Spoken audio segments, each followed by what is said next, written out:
আজকে ছিল আমাদের কলেজে free fire tournament. Yes boss, তুমি ঠিকই শুনছো, শুধু ফ্রি ফায়ারই না, সাথে কিন্তু পাবজিও ছিল। প্রতিদিনের মতো খুশি মনে বেরিয়ে পড়লাম আজকেও কলেজে তোর উদ্দেশ্যে।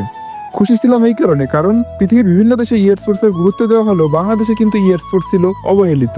এখন কিন্তু পৃথিবীর বিভিন্ন দেশের মতো বাংলাদেশেও স্কুল, কলেজ, বিশ্ববিদ্যালয়গুলোতে ই স্পোর্টস টুর্নামেন্টের আয়োজন করা হয়ে থাকে।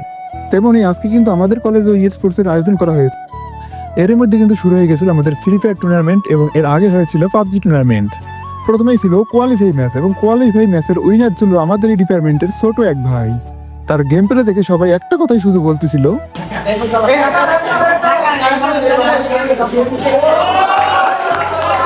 দাদা তুমি নিশ্চয়ই নেমেই মারা খেয়ে গিয়েছিলে। তুই চুপ থাক। তোমাদের ভাইও 2টি কিল করে নির্বাচিত হয়ে যায় ফাইনাল ম্যাচের জন্য। এরপরে শুরু হয়েছে আমাদের ফাইনাল ম্যাচ। ফাইনাল ম্যাচের চ্যাম্পিয়ন ছিল আমাদের এক ছোট ভাই এবং ফার্স্ট রানার আপও ছিল আমাদের এক ছোট ভাই। এরপর লাইভে তুলে দেওয়া হয় তাদেরকে তাদের পুরস্কার। ওয়াও নাইস ভাই, দুর্দান্ত আমাদের ট্রফি। ইয়েস চ্যাম্প, লিটন ভাই হাতে ট্রফিটা কিন্তু জোস। লিটন